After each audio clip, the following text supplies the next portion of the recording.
it's not, I don't prepare for things.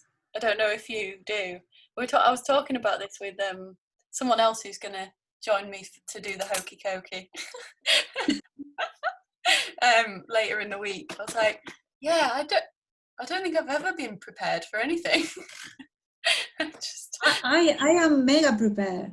I'm the opposite. I rehearse everything a million times, and it never comes out how you rehearse it.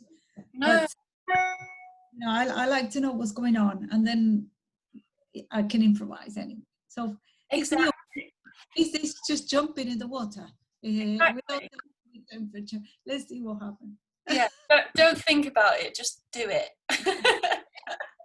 So I wanted to talk to you about a number of things and maybe think about the future as well as the past and how where we are in in-between spaces, because I think what's interesting to me is this that's being created at the moment, that seems to be a thing, is this in between public and private. And I wanted to talk to you about what you were doing in Nottingham, because it sounds like it's this in between space, and I think that's what public engagement is, isn't it? This like in between space. So I don't know, I just wanted to talk to you about that, maybe. Okay, let's see which way you want to take this conversation. Which part are you most interested in? In Nottingham, we are trying to change things in the planning system.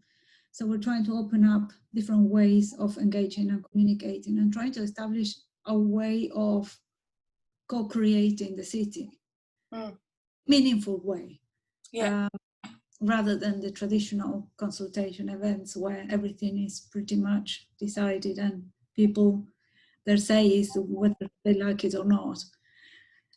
It's a big process we started to undertake, because we have to discover how to best work as we do the job. Yeah. When you say, you know, try to work without plan, that's exactly what we're trying to plan, a plan that will work for people. Yeah. And comes from people, and you have to be very open-minded to do that, and you have to be prepared to challenge yourself and your thoughts, and to challenge the way you do things constantly. And in that sense, it's quite stressful, because although you have a goal, you've got somewhere where you want to be, you don't know how to get there. I suppose it's the path of innovation. You know, anybody who did anything new had to take some risks. Yeah, definitely would agree with that. And well, we know how it works now more than ever, just in the middle of this lockdown pandemic thing, where we don't quite know what's happening tomorrow. And it's quite stressful, and it's quite unpredictable. But in a way, it opens up other opportunities and other possibilities that you didn't think of. And I think if we become a bit more flexible, maybe we can make better improvements. Yeah, we are in a transition space, definitely. Yeah. In many. When you say we, do you in the world collectively? Yeah, yeah. I love it. I always say we, and then everyone's like, "Who's we?" And I'm like, "Well, I mean, there's different groups of we, but just like all of us." What's fascinating about the time we're going through is that I have a sister who lives in Sweden, I have a sister in South America, and I've got friends all over the world, and this is such a global thing. Everything that's going on, you know, the changes in because of COVID, but also the impact that it had in the environment and climate change. The globalization is now really vivid. And you can tell that I speak to my friends in Argentina, and they are going through the same worries that we have here in Nottingham, you know, that their everyday lives is not very different. Right. So there is a sense of massive collective. Yeah. That I think these communication channels that we have now, and we had a lot of people became up to speed with them during COVID, because we have to. Yeah. Stay connected. So in a way, it shortened distance even more. Yeah.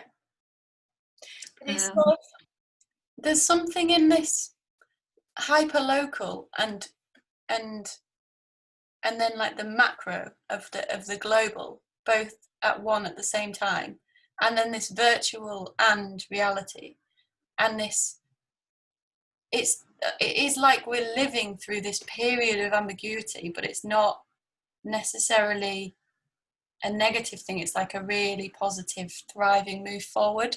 And I feel like there's this like energy that is happening in the collective connectivity. I don't know. It's like something.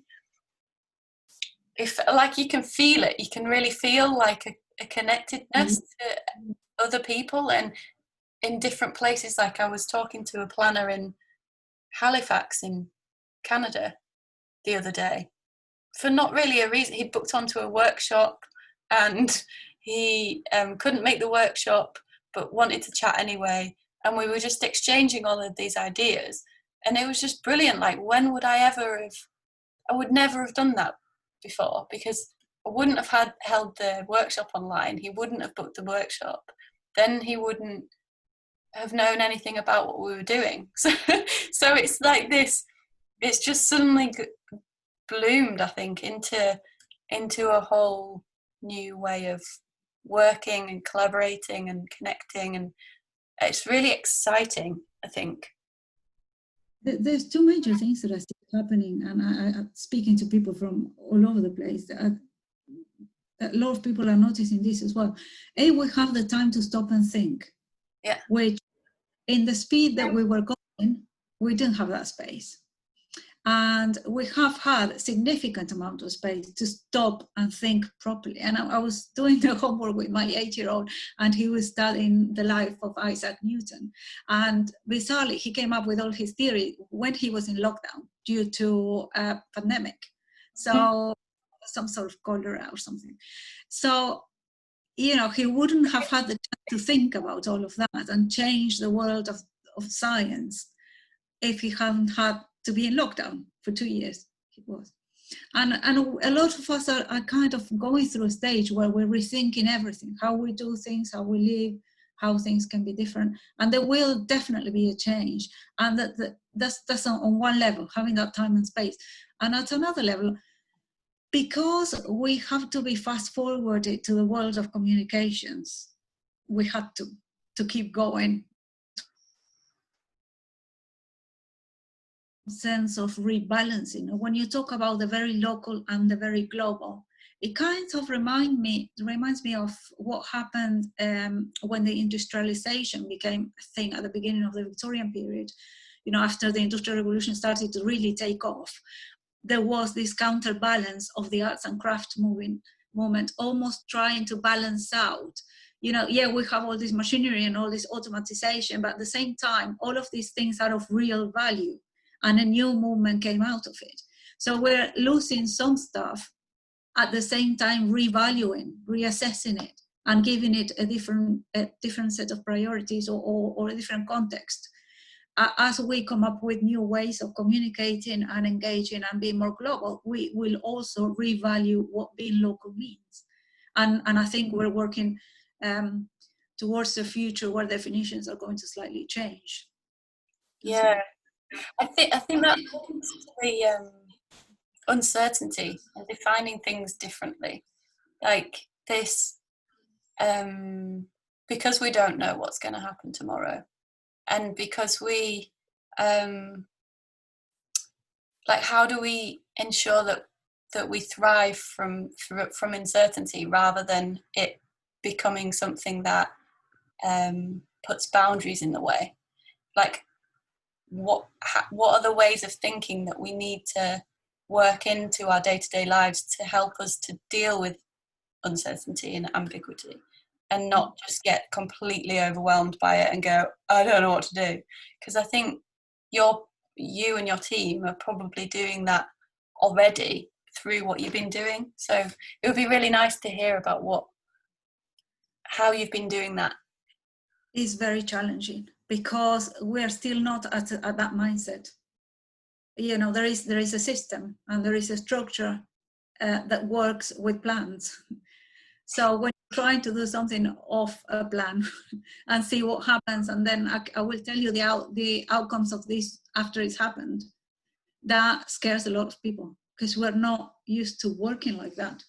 We're used to predicting and working on the basis of probabilities and reducing risk as much as possible.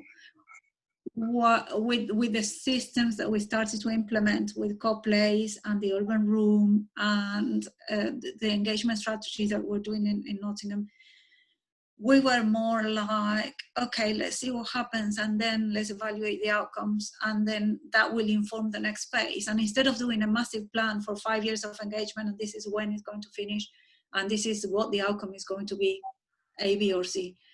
Instead of doing it like that, we took more sizable chunks, smaller stage, and we let stage 1 inform the stage 2, and stage 2 informs stage 3, and so it becomes an evolution rather than a plan.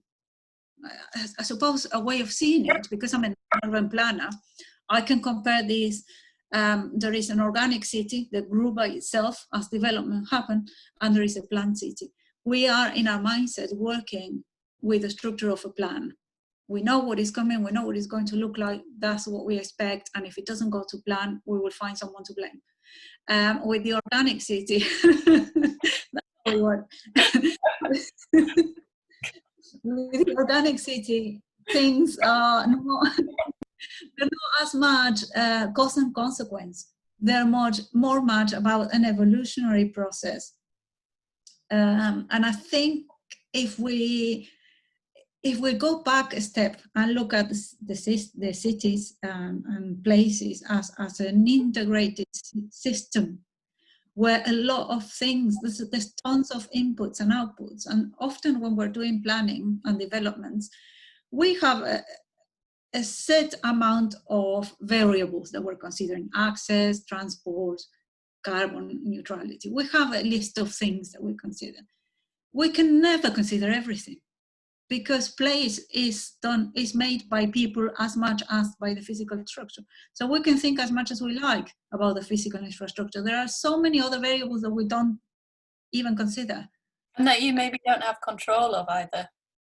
We haven't got control. So we never tried to have control of that because we don't quite understand it. And nobody judges it. It works, or if it doesn't work, well, it happens or it doesn't happen. But we start working like that. The process itself inform the next step. Yeah, I really love this approach. I think you probably know that already, but yeah, we were talking yesterday about the idea of a permaculture city and what that might look like, and how complexity and simplicity can work quite at the same time, like allow for both of these things, like, because a design code or a local plan needs to be simple enough to allow for complexity. So I think urban planning's job is maybe just to create space that enables and that facilitates creativity, citizen-led action, direct democracy, all of these, like, an activism, and it not only ensures that there's room for these things, but it also feeds it. Like it creates spaces that invite people to make decisions. Like, it's not just creating a space, but also like pulling it. It like needs to be magnetic in a way. Yeah, that's exactly the concept that we're managing. That's exactly right. That's the way we're trying to go. Is that the role of the planner, instead of being planning and making sure that things are done by the book, by the plan, and so it's correct if it's been done by the plan, and it's not correct if it's not. Instead of thinking like that in the role of planning and design, more of a role of a coordinator, a facilitator that enables a platform for things to happen. And that has the knowledge to understand how different variables and different things that might happen might impact on others. So thinks about it as a system and plays all the parts of the system and puts them in place and connects one with another so that things happen better and at its best potential. So a massive role of the planner, as I see in the future in this particular way of working, will be a true understanding of social networks and how each part is one little bit of that engine that makes the city. And instead of focusing so much on the technical aspects, which are becoming more and more specific, so there's more specialities and more technical niches in a way. Instead of trying to keep each one of those in their little pockets and being almost coordinated by a planner, let the whole system come together, and the planner brings that platform in where things can happen naturally between the parts. Yeah. It sounds really difficult, but actually, it's, as you say, complexity can be very simple if you think about it in a different way. I think if you, it's this sort of in and out thing and it's why I've called this the Hokey Cokey, because it's like the left arm in and the left arm out. Like we're not, and you're not trying to control the speed at which things come in and out either. It's just, it works in its own way quite naturally and organically. I think of cities like a web, or like the things that connect. I don't know, I was looking at a spider's web yesterday and I was thinking maybe this is how the universe is made, like that it's just different connections that are and strands and energy flows, and these can be all sorts of different things, like you say, a social network.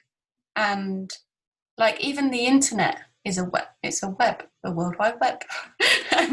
We've got all of these, and the most successful innovations almost seem to be web-like in their structure. And I think maybe we start seeing cities as more of a web within which you can adapt and do things within the spaces, and that's not controlled, but the web is the bit that's planned. And I feel like I'm just channeling David Rudlin here, because he's talked about this as trellis and vines. When he spoke at York Design Week last year and presented the Climax Cities, which I think you probably have read. Yeah. But I think it's this really, it's sort of really simple but complex at the same time. Like it's a system, it's not and it's a framework rather than the actual thing that needs to be, that is done, or that is. I find it fascinating that you mentioned a web, a spider web, because that's how, when I started my thesis, which is about social sustainability, the first diagram I came up with was a web of a spider, and started to think about how systems work in that way. So when you mentioned that, I was like, well, we are definitely in the same wavelength here. And that's how I began my thought process. And it's the thing is, when we think about a plan now in terms of a planning or a spatial strategy, we either have a plan with zones and colors, or we have a spreadsheet with boxes, and we can color the boxes. Especially if you're an urban designer, you will color the boxes. and that is it. So each thing has its own place, and that's where it lives. In a web, everything moves. There isn't one place for one thing, and there are multiple places for several things. So unless we break that schematic of thinking that we have at the moment, we won't be able to move to the next stage, which is a much more flexible, collaborative, and co-creating place and developing. I think the problem came, well, not the problem, but the way that we structured the world for the past few centuries is very much led by the economics of it all. Because in order to invest and in order to predict, you have to have that. And so the economic models almost modeled everything else. Unless somebody comes up with a different way to finance our world, I don't know, it's going to be quite a struggle. And I hesitate to think, but probably, I'm not an economist by any means or anything like that, but probably there are people already thinking like this, I'm hoping. Yeah, I'm sure you've come across Kate Raworth's donut economics. Yes. So I think that's probably the furthest on anyone is in terms of a different economy. And even that, I mean, it's a structure, a web. It's like if you think about the donut not as a solid piece of, if you thought of a donut made by a spider, is probably what we're talking about. Okay. I think we will have a real transformation and we'll move on to a new phase in terms of the history of mankind when we manage to let social dimensions influence on economic dimensions and not otherwise. Mm-hmm.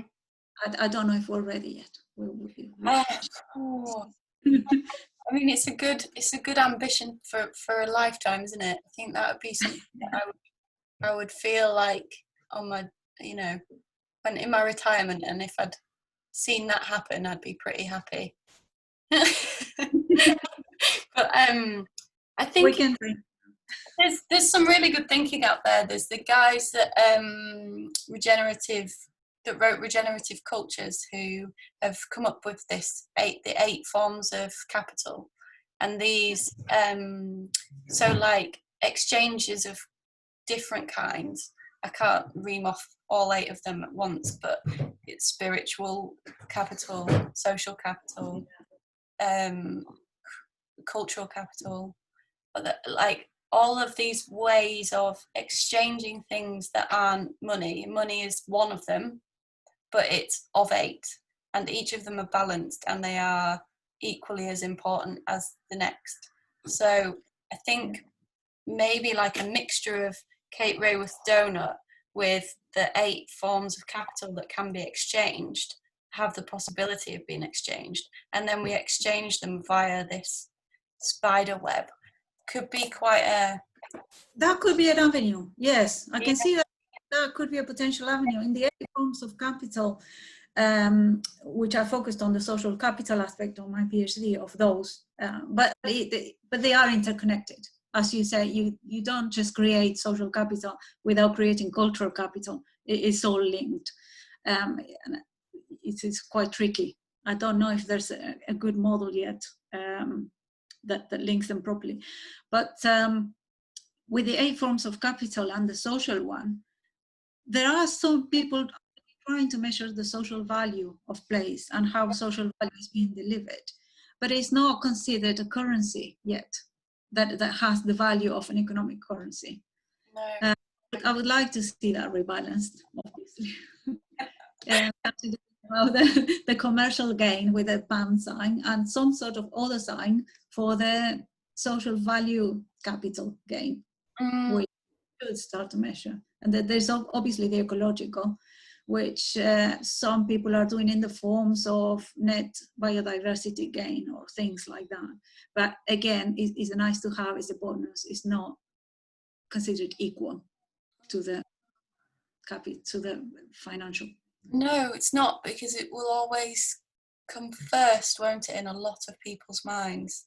But I don't think there's that many people where it comes first. I'm really convinced of this. Like I think we're more in number than those that think that the pounds come first. Well, we need to start realizing that numbers is power. We do. Then we will change things. I think because a lot of the time people who think the other things is power, which obviously the other things are way more powerful than numbers. We just need to work out how we use numbers to show how powerful the things that you can't put a number on are, because until then, the economists and the strategists that are working to ensure that we build back better and that we Yeah.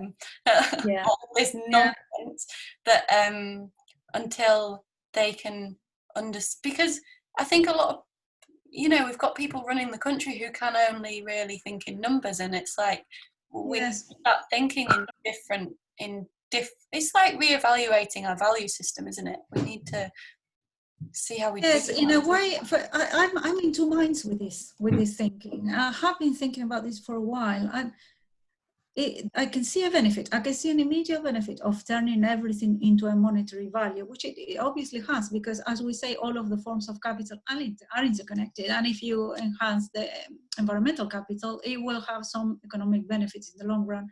You can make it work that way. And you can look at that. You can look at how the increasing social value and having some capital gain on social aspects can then increase the economic value. And you can start putting a pound sign to other gains. And some people are doing this. But I wonder whether by doing that, we will be stuck in this way of thinking, in that economics is the driving force still. Yeah. Do we move away from that? Because it isn't.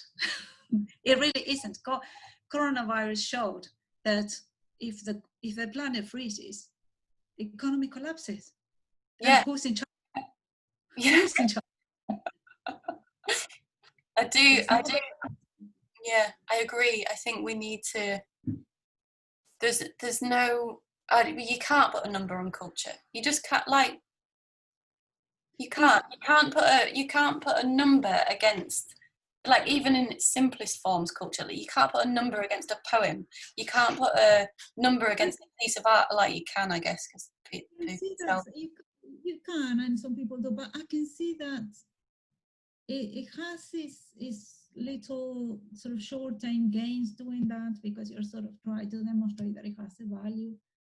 But as you say, A, where the moral ground stand for doing so, and B, well, it doesn't go along with my moral values and sets of priorities, for instance, and it won't go with a lot of people that I know. And also, if we translate everything into money, then we're not really looking at things differently, are we? No. So I can see it could have its benefits, because you could convince some investors to invest and things like that in the short term, but we are at risk of doing it too much, and that will sustain the economic priority. It will sustain it longer.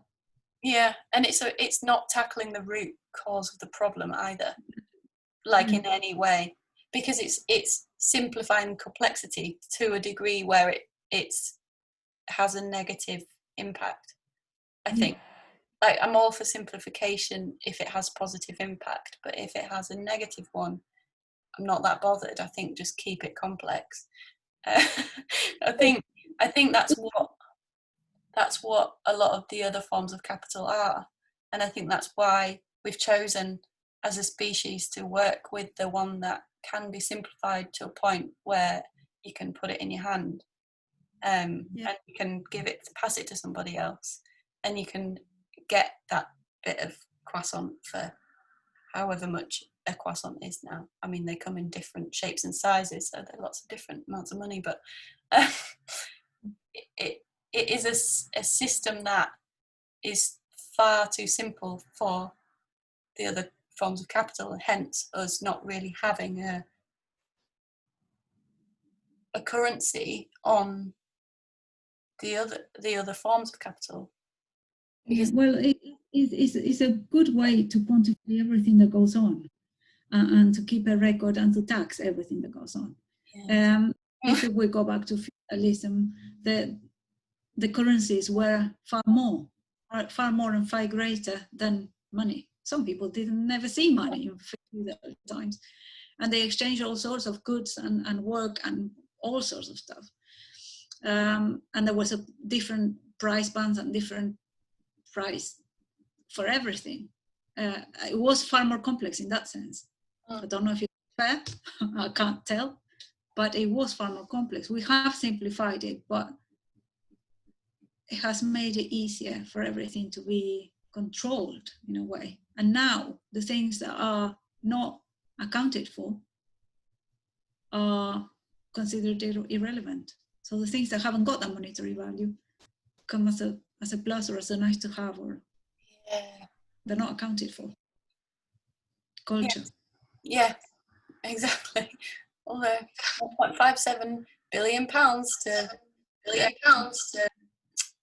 don't know where that's going to go, but that's clearly what they see as the value of culture. Or you have a real struggle. The planning system as well. Of course, we do look at things like the historic value of places, of course. But you sometimes have to put your arguments when you're talking about an intangible, something that you cannot quantify. Again, the number of jobs. You have real struggle on that. Yeah. To make it valuable. To make it seem as if it has a value, and it does, of course. Yeah, it's like we need a new language for each of the different forms of capital, so that we can thoroughly express or sort of, I don't know. It's like each one needs its own language or discourse around it to enable them to balance somehow. I don't know. It's probably getting a bit abstract. I was thinking about as well, like how so when you go forward with this plan to not have a plan, how you motivate and inspire self-organization, because that's another bridge. Okay. It would be really good to hear about what your thoughts are, what your ideas are. I am not sure I can totally work without a plan, because I was brought up in this culture, in a Western culture of the modern times. So the plan was not to have a plan, not to have a defined plan of action, but the plan was to figure out what the plan was for each step. So a plan at all, but to find motivation and to find what really needs to happen, I think go to the basics of what motivates different groups. And let me explain it in an example. We started with the design quality framework about 2 years ago, and we knew that we had an objective. So you start with your objective. What is it that you want to achieve? And you have a vision as to where you want to get to. What is it that you want to transform or change or gain from the whole process? And that has to be very clear all the time, and you have to come back to it. You have to, every time the plan moves or something else happens, you've got to come back and revise that and see if you're going the right way. And there might be times where you're going off to something else that came up and it sounds very interesting. And you can then branch out and create a parallel project for that, which is what happens with CoPlace within the framework. But the design quality framework had the objective of making the planning process faster, making the planning process more efficient, and saving time for officers because of resources. We had a struggle with resources, and all in all, giving a better service, more consistent service. And we thought if we achieve those, then the quality of design by default will be better, and the quality of the service we provide. So that was the overall goal, and sort of looking for the consequence of some changes. And the starting point was a good understanding of what we had. And I think you can't do anything. You can't go with plan or without plan anywhere if you don't know where you are to begin with. So that was the first thing in the plan. understand where we are, define where we want to get, but properly understand where we are first. After that, we needed to see what resources we had available to get where we wanted to get to. It's almost like planning a holiday. Am I going to drive? Am I going to say that what's more efficient, what's cheap? It's no different to planning a holiday. I want to go to Greece, but I don't want to fly. Well, what's the alternative? And so we looked at what we had available. So we did a network analysis of the city. We looked at assets. We looked at places where things happen. So we looked at the physical infrastructure of what we had available as a space, what resources we had, and also we looked at the social structure and what was readily available to work with. And once we had those mapped, then we started to look at, okay, well, we have this that we didn't know we had. What can we do with it? We know where we want to get to. The path can be anything. We don't know how to get there, and that doesn't matter really, but we have to get there. And that's how we planned it. So we started, once we had everything mapped, it was actually very physical. It was a big piece of paper on the floor, and we started to put stickers and things and post-it notes of different colors and try to think, okay, we have a community group here doing some gardening, community gardens. We have some local food chains there that want some local produce. We've got some, and we are talking about the planning system, but that's what we have. So how do we construct something with the resources we have? And along the way, we discovered that we started with the housing design guide.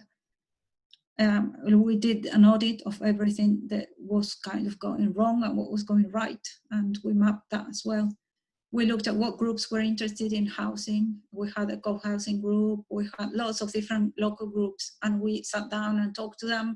And then we worked with something called a snowball effect. So you contact a few key people, and those people will have other networks that are interested in similar things, and they will then contact those networks. And it's almost like putting a post on Facebook and going viral.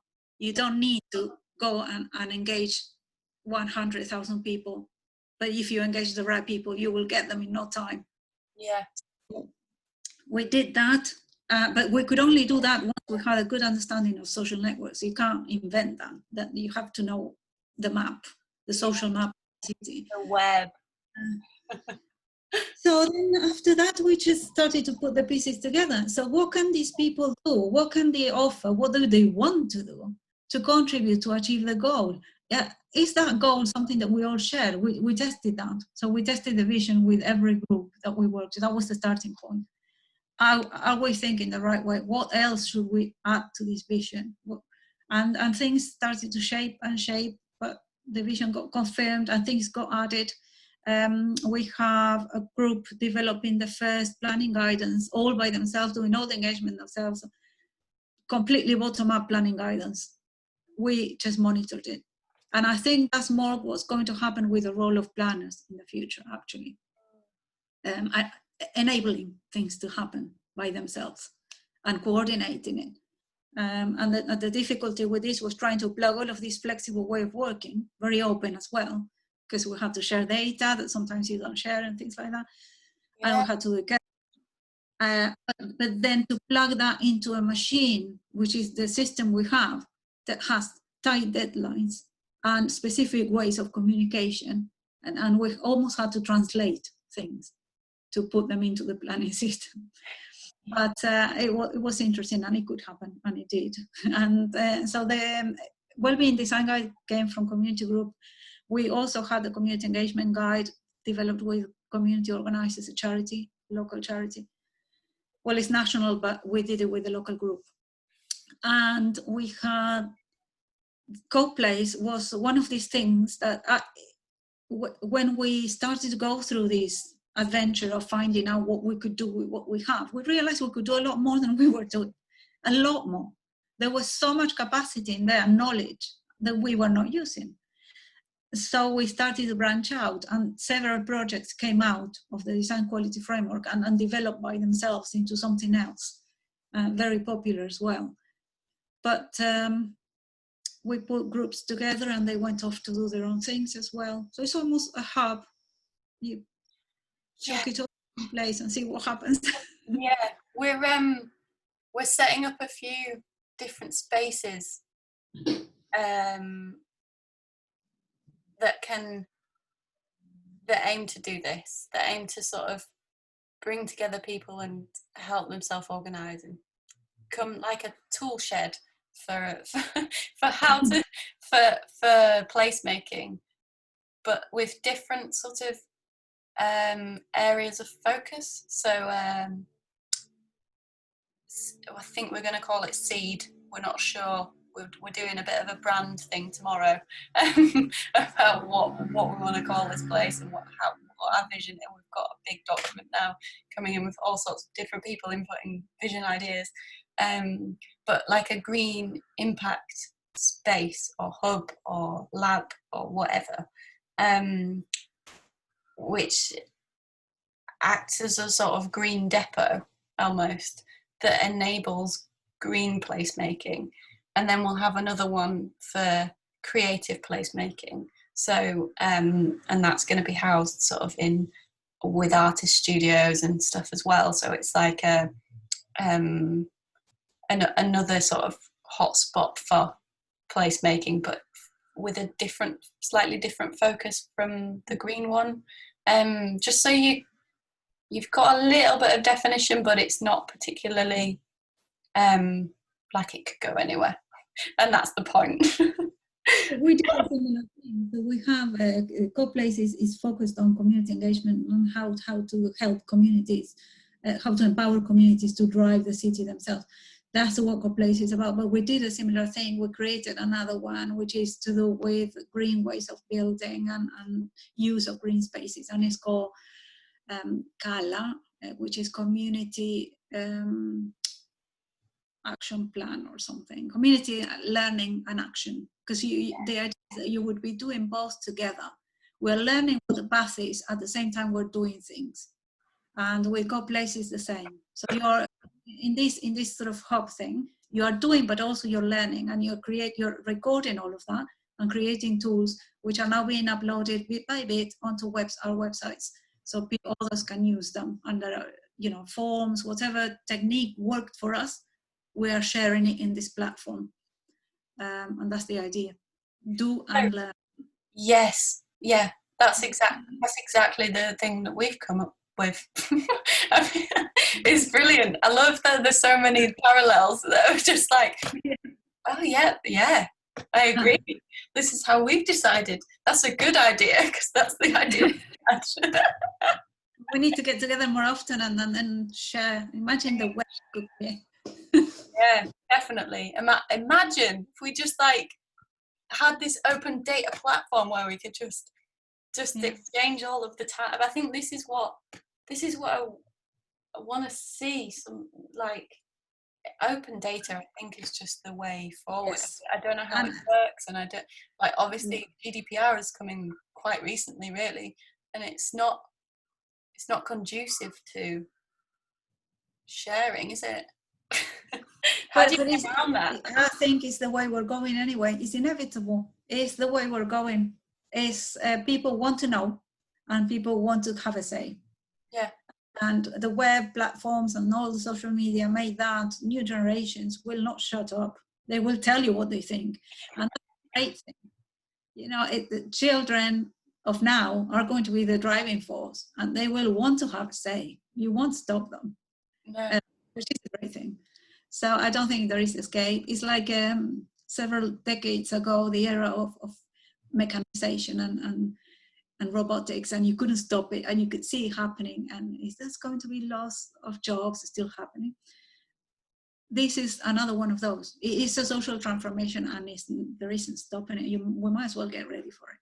Yeah, I think the whole robotics and mechanization of things that we can do that with, I see that as rather like turn it upside down, rather than say we're going to lose jobs. We're going to create time, like, for people, a bit like lockdown has. Like, imagine I think it's a real positive thing that people have time to think and space to think and space to do. Like activism is. I think that you were saying earlier about Newton coming up with so many theories during the pandemic. I think there's a real connection. My brother's girlfriend was talking about this research piece she was doing around pandemics and sort of revolutions, and I think there's also like synergy with pandemics and urban planning. The guy from Canada was talking about this as well, how pandemics have shaped cities. Yes. I mean, really simple ones like the plague in London, not simple ones, Yeah.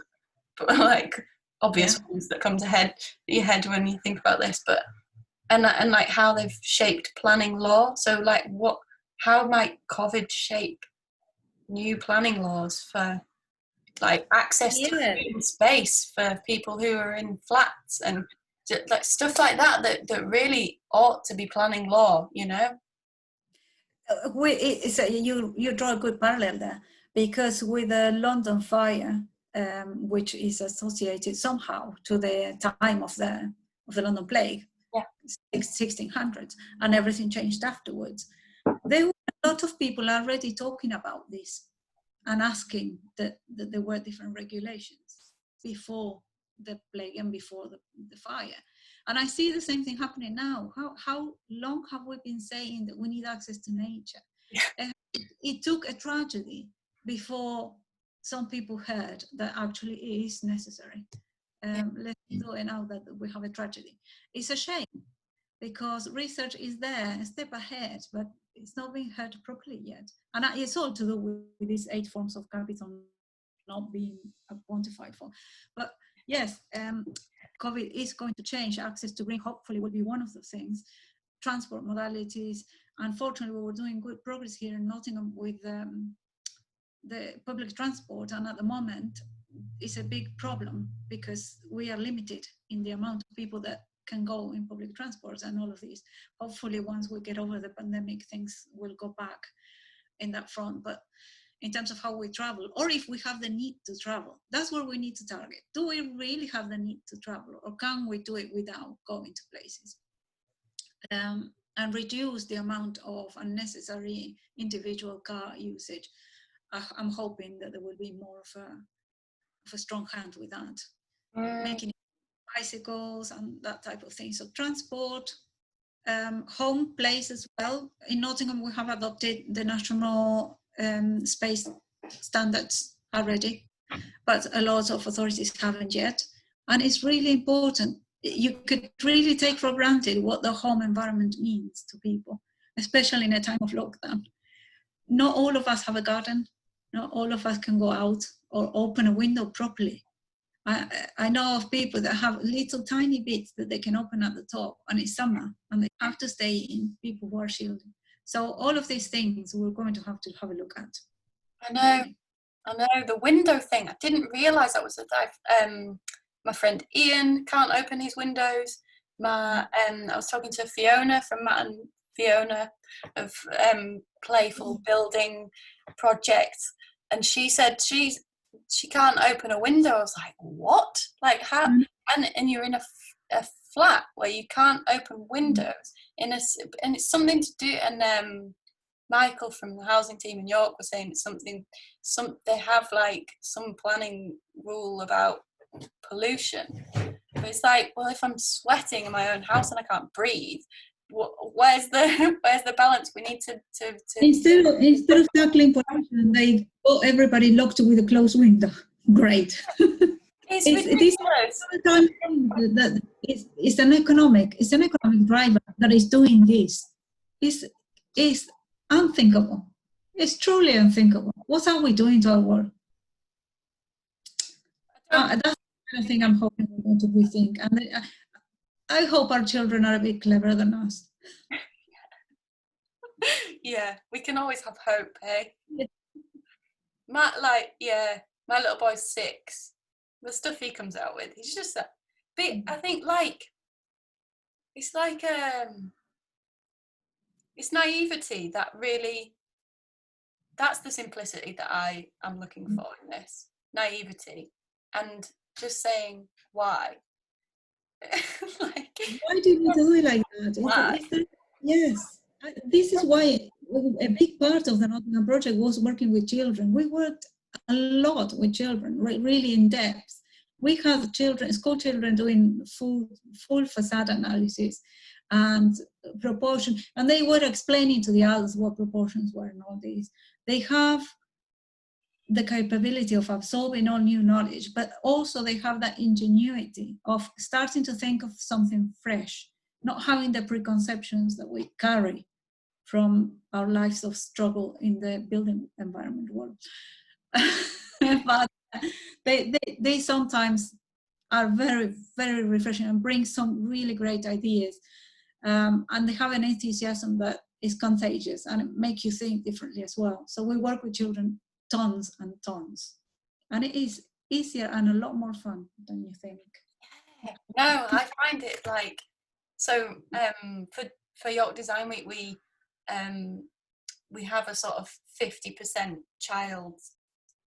I hate the term child friendly because it's friendly to all humans.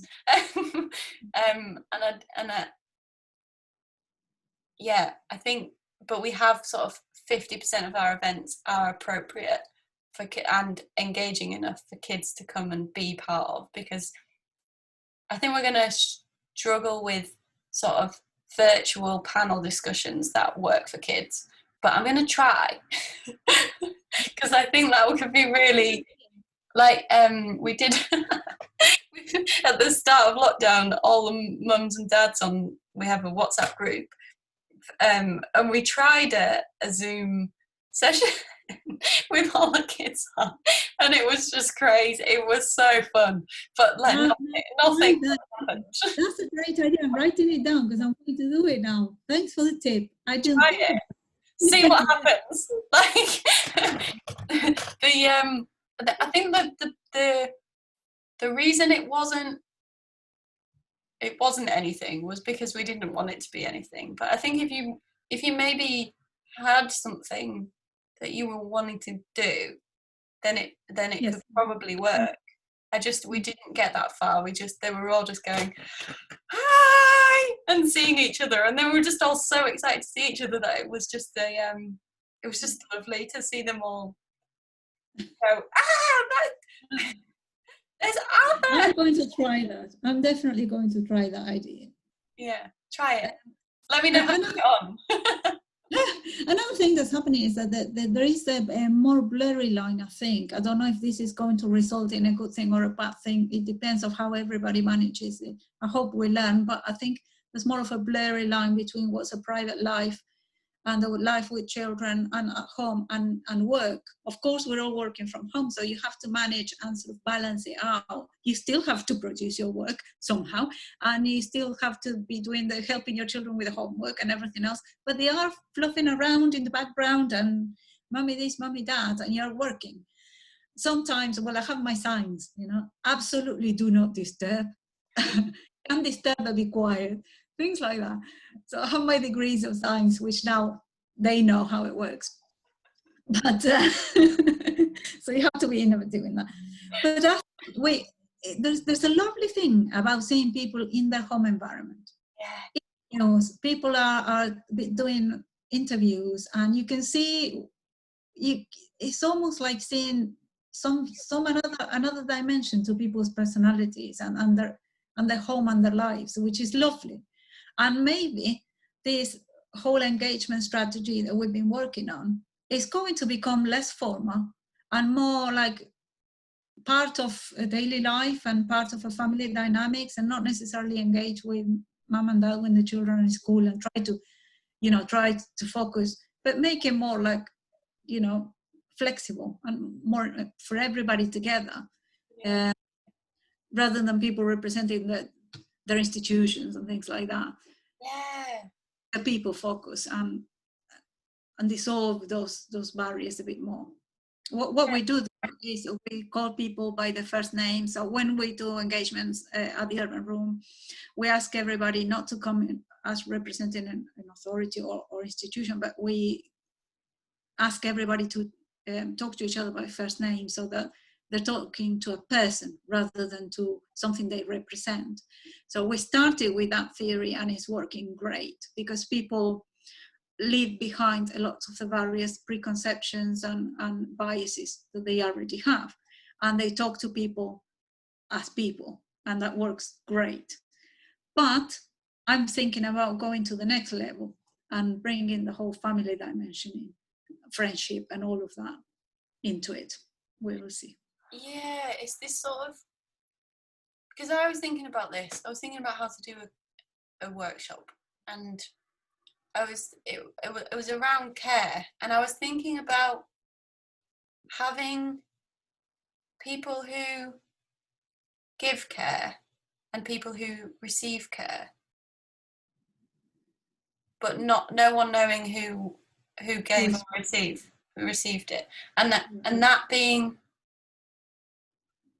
this area where it sort of, the power dynamic completely changes then, and you don't have, there's no expectation from anyone, because no one, like, some people would know each other and they would obviously know that they work together, but other people there would be that dynamic where people didn't know, and that like that space, I think, of not knowing is the place you need to get to with engagement, because if you don't get to the place of not knowing, then it's already a preconceived idea. Exactly.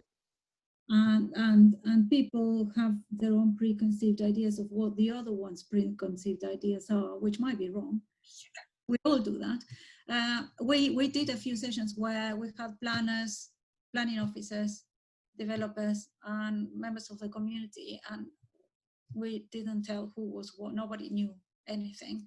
And then we did a role where we gave them a case, and randomly a member of the community had to be a planner and had to respond specifically that. And the level of understanding after that session is a lot more. So maybe if you do an exercise like that before doing the proper engagement, it removes a lot of the barriers and type of dialogue, and people remove the technical language immediately, which is great. Yeah, what were we talking about? Yeah, we were talking about carbon being quite a useful thing that you can measure, and how and this area of translation, so like translating the language that we get stuck using because of the culture that we've come from or that we work in, how you get people out of that the language and speaking to one another within a more level space that is this space in between one another. And because you don't know where that person is coming from and what their preconceived ideas or their cultural influences or their experience and knowledge is, you have this sort of new ground within which you can come up with different ways of saying things and different narratives. And I think that's a really important piece of space, because without that it's sort of so too specialist. Like if you need to speak it to a scientist about a specific thing, like what does it, it's like meaning, isn't it? It's like translating what something means. And that's obviously one of the biggest human ambitions, is to understand the meaning of life, isn't it? But like, if we can create spaces and conversations that allow us to understand and develop meaning in certain focused areas through collaborative practice, I think we're doing quite a good job. Yes. We will also understand that the meaning will be different for different people. Yeah. And that's that is super, super important. When we say, when you train as an architect, that's my background, then you never go back. You go to on holiday and you're an architect. You're not a tourist anymore. That brain is now programmed. Whatever you do in life, you're going to think like that. And probably you're going to try to speak like that. That's the way you think. It's like when I learned English, my first language is Spanish.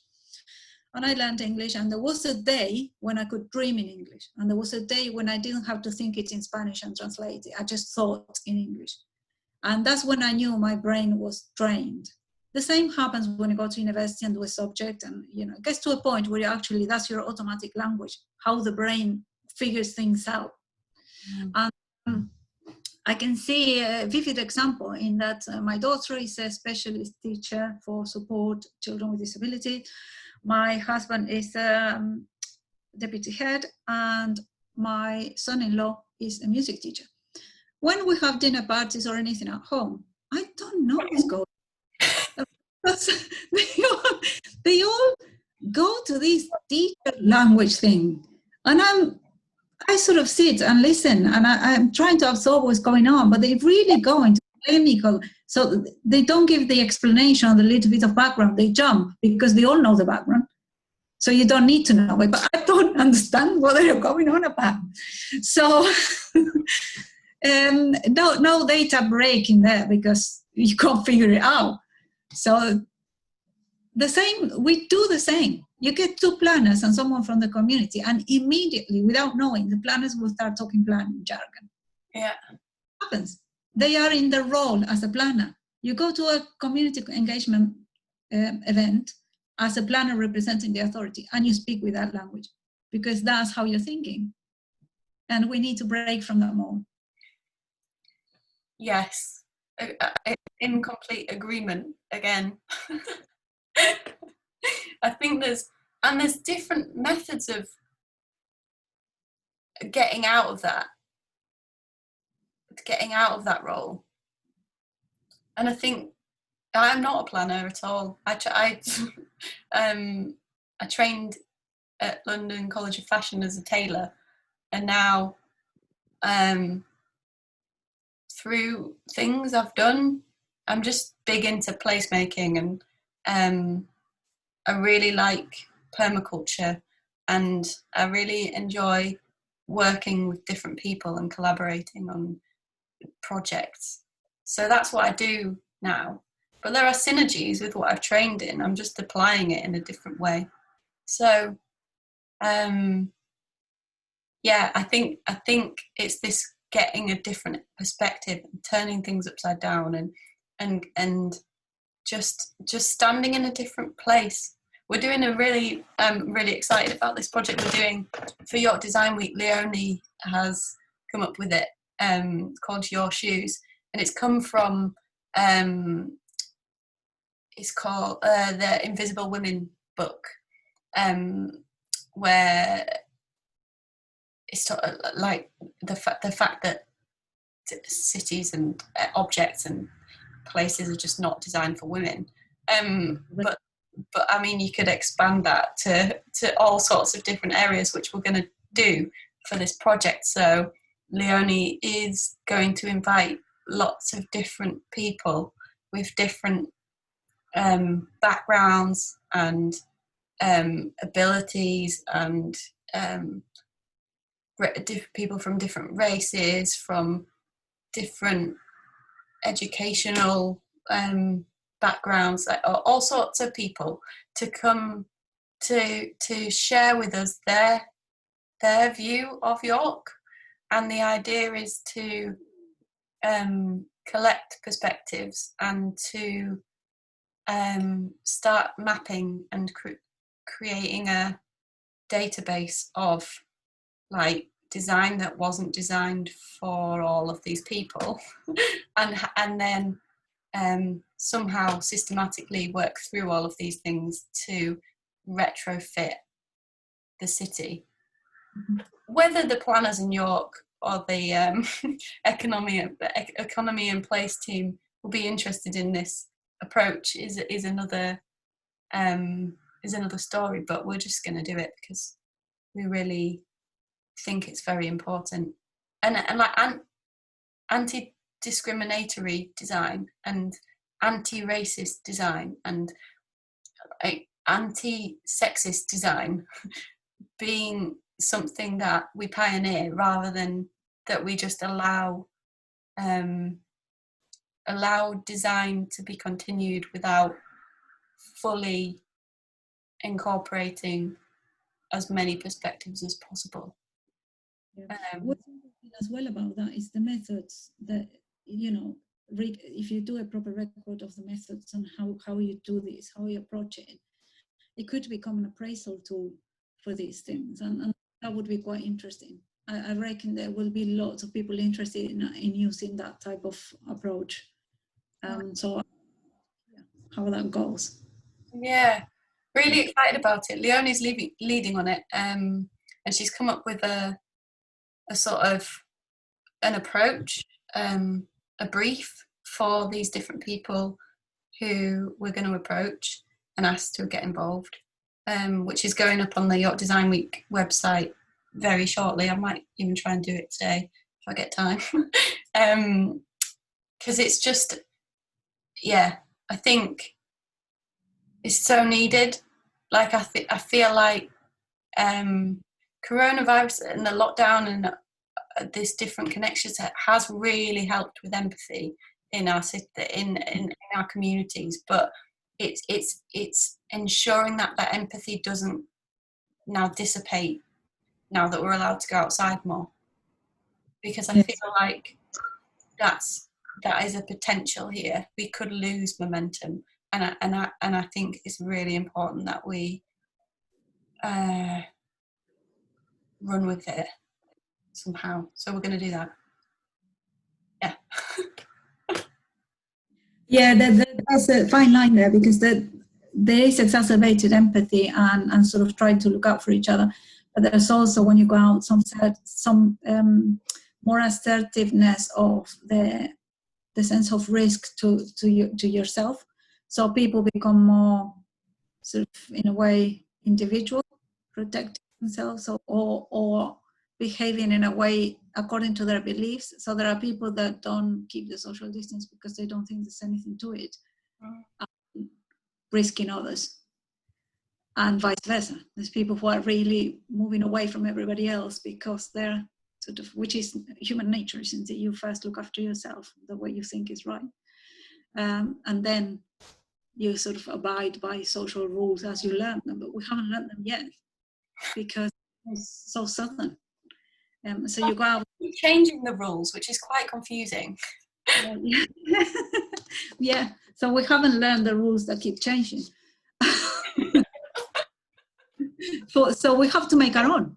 In a way, people are making their own rules that works for them and for their belief system and for, you know, their own needs. So that there will be some sort of empathy, but at the same time, a level of individualism. I don't know which one will win, or if we can balance that. No, neither needs to win. They just have to work in tandem. Yeah, hopefully. And both. That's all of it is. It's public and private. It's individualism and empathy. It's in and out. And yeah, I think we just gotta be accepting of uncertainty. Just crack on, eh? Yeah. That's the only way I can really, yeah. It's that fear I have about losing this shared